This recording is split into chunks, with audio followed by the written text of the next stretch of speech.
Good evening and welcome to ATV News. I'm Charity Pepazani with your top stories this Monday. In Zimbabwe, the bodies of 700 newborn infants that were piled up at Harare Central Hospital for several months have finally been buried. The hospital was unable to incinerate the bodies because of lack of funds. Hospital spokesperson Felicia Mandea praised Harare City Council for providing the burial space and Nyaradzo Funeral Services for providing coffins at a discounted rate. In the north of Zimbabwe, 5 members of the same family have been killed by a bolt of lightning. Tinashe Simbarashi, his wife Sheila Makopa, and 3 children were killed when lightning struck their kitchen hut. Fatal lightning strikes are not uncommon in Zimbabwe during the rainy season, which starts in November. Police are encouraging rural Zimbabweans to erect locally made lightning conductors at their homes. Malawian national team veteran striker Esau Kanyeda has barely escaped death in a deadly accident in South Africa. 4 of his Polokwane FC team members are believed to have been killed in the accident between 2 buses and a truck, which took place in Limpopo province on Sunday. The striker is receiving treatment in hospital. In Mufulira, Zambia, a local farmer was shot and wounded on Saturday by DRC security forces at Makombo border post. Frederick Mwandwe was shot in the thigh when hundreds of Congolese nationals forcefully entered Zambia in order to leave the remains of Chabu Kayinda on the Zambian side of the border. The invaders said the 17-year-old boy was killed by his parents using witchcraft. 5 other people were also injured in the confusion. Copperbelt Police Commanding Officer Mary Tembo said police are yet to establish whether the 5 other victims were Zambians. The controversial urban groove singer and former Big Brother Africa star housemate Rochford, Rocky Joshfet, has housed his ex-wives under one roof. Rocky, who is famously known for his attempts to form his own version of the Jackson 5 with his kids, he has his wife Pauline Gundiza as his backing singer and Melody Sikua as his backing dancer. The Big Brother star says the main reason for the move is to cut costs and concentrate on his musical career.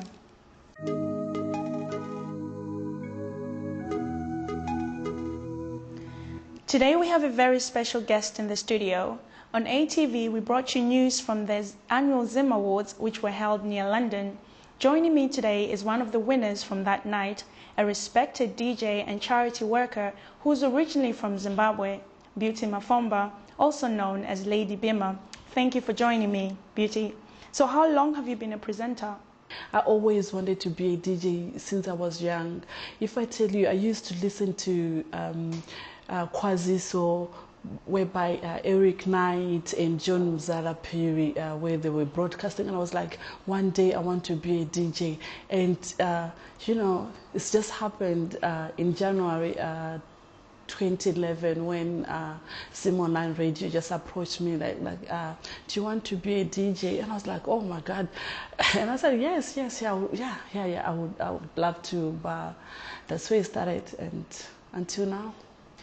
So which radio station have you worked for in the past? I work with Zim Online Radio, and now I'm on Zim Power FM. That's where I am at the moment, yeah. Could you tell us a bit about the award and how you felt when you got it? I'm so humble and I'm so happy, and sometimes I can't believe it's me who won that award. And it was my first time to be nominated, and it was my first time as well to win.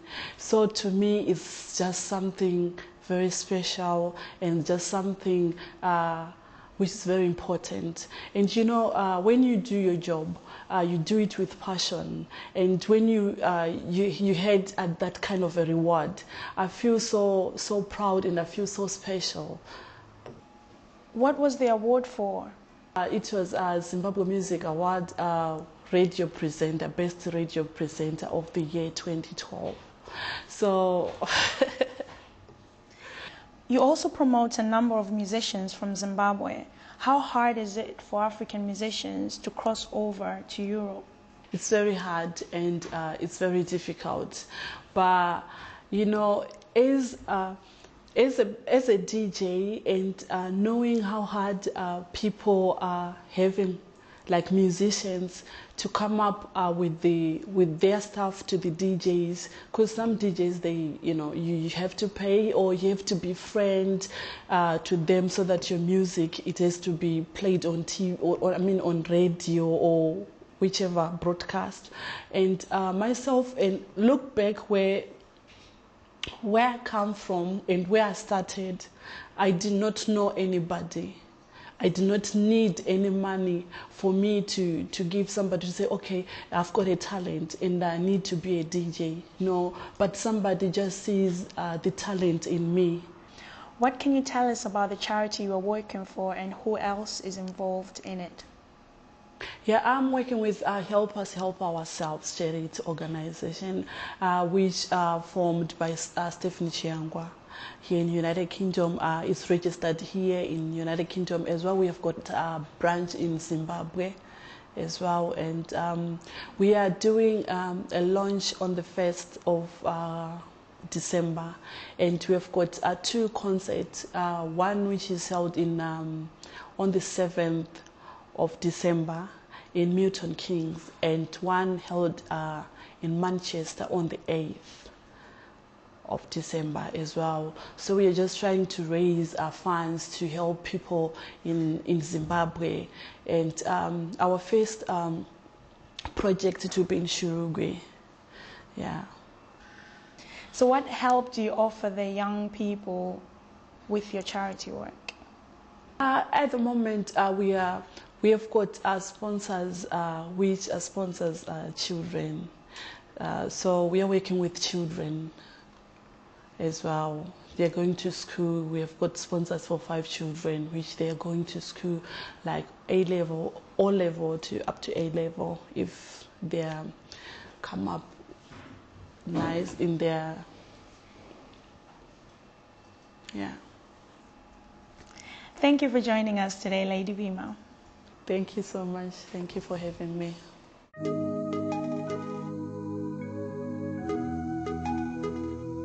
Now, with all the news from an exciting weekend in the English Premier League, it's Liam and Michael.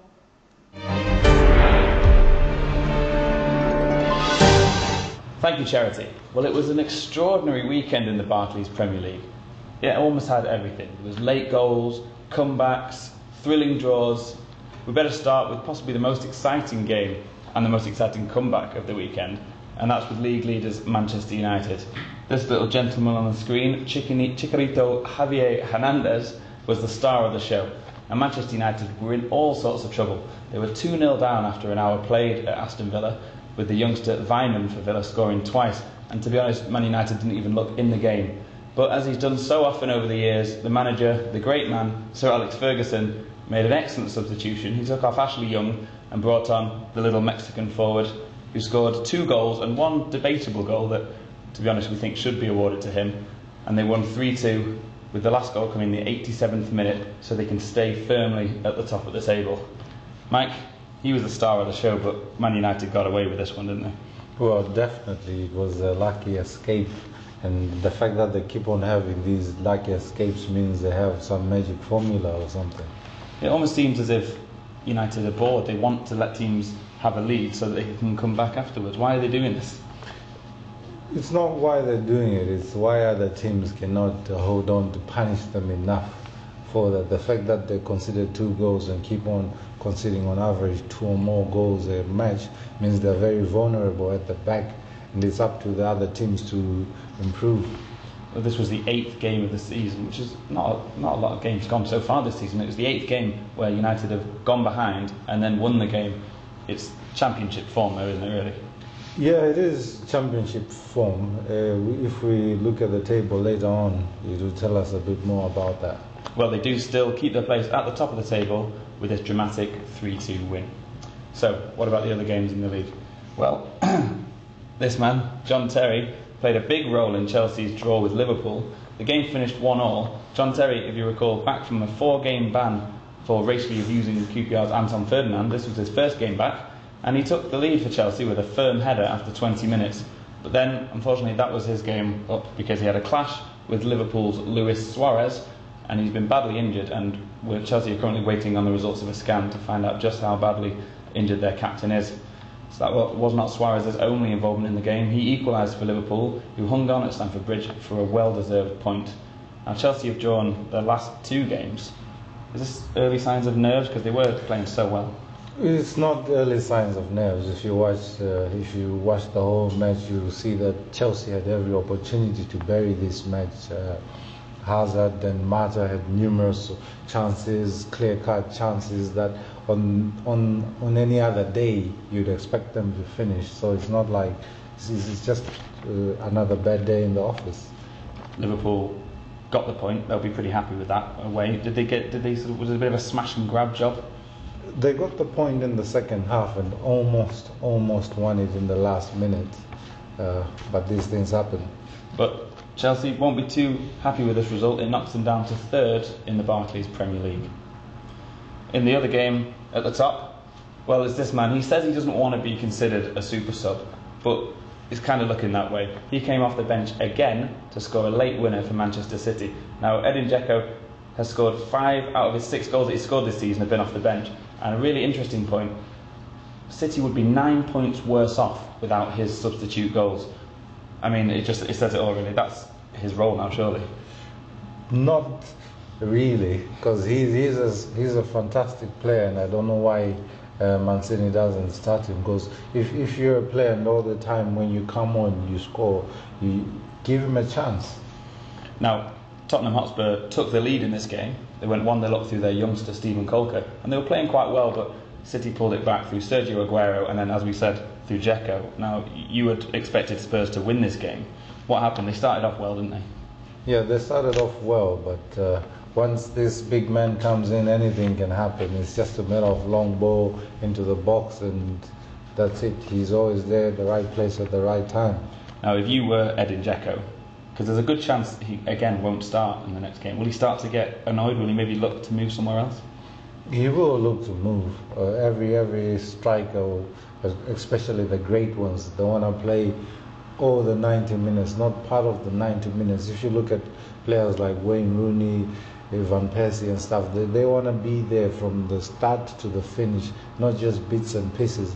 Though football nowadays is demanding, but what else are you going to play him? If you're not going to play him in the Champions League, in the Premier League, or is it the FA Cup?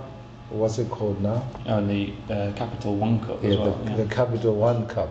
When is he going to get a break? Yeah, he definitely deserves to start after this one. And City leapfrog above Chelsea into 2nd place. Now, this is, well, possibly the game of the weekend. It was close between this one and the Manchester United game. It featured Michael Mambo's Arsenal, and again, they won't be happy. But the neutrals will be happy after a thrilling 3-3 draw with London rivals Fulham.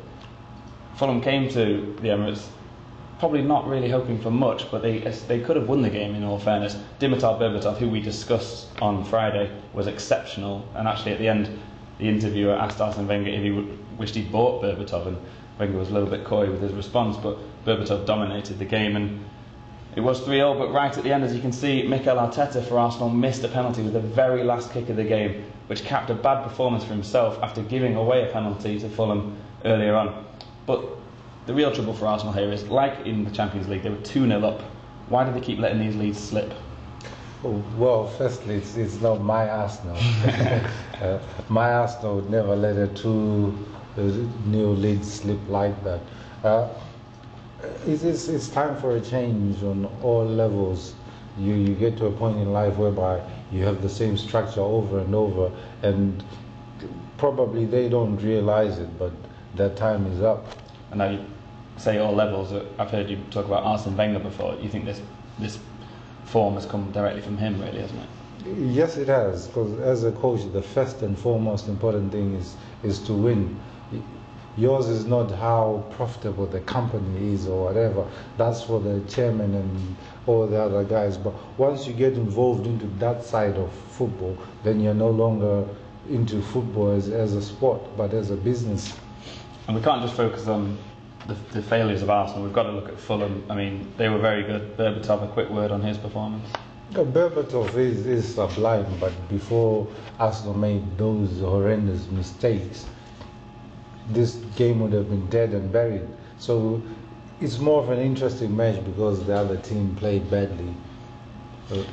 Well, we're going to have a quick look at the Barclays Premier League table here. As you can see, Manchester United sitting proudly on the top after that narrow win against Aston Villa.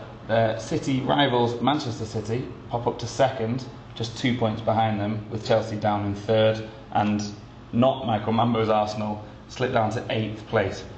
Now this top of the table, these top three, is this how you expect it to finish, or?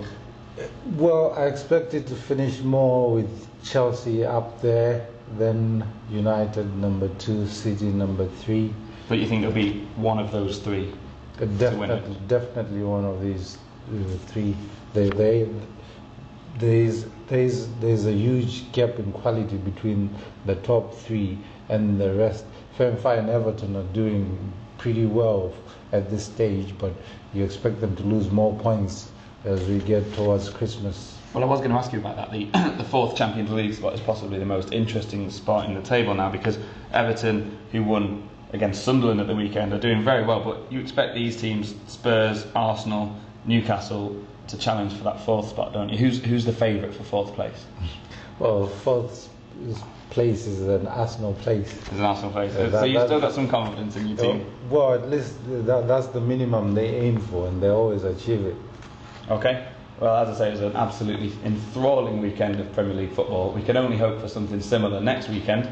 Join myself and Michael on Friday, where we'll be casting our eye over the fixtures over the weekend. Join us then.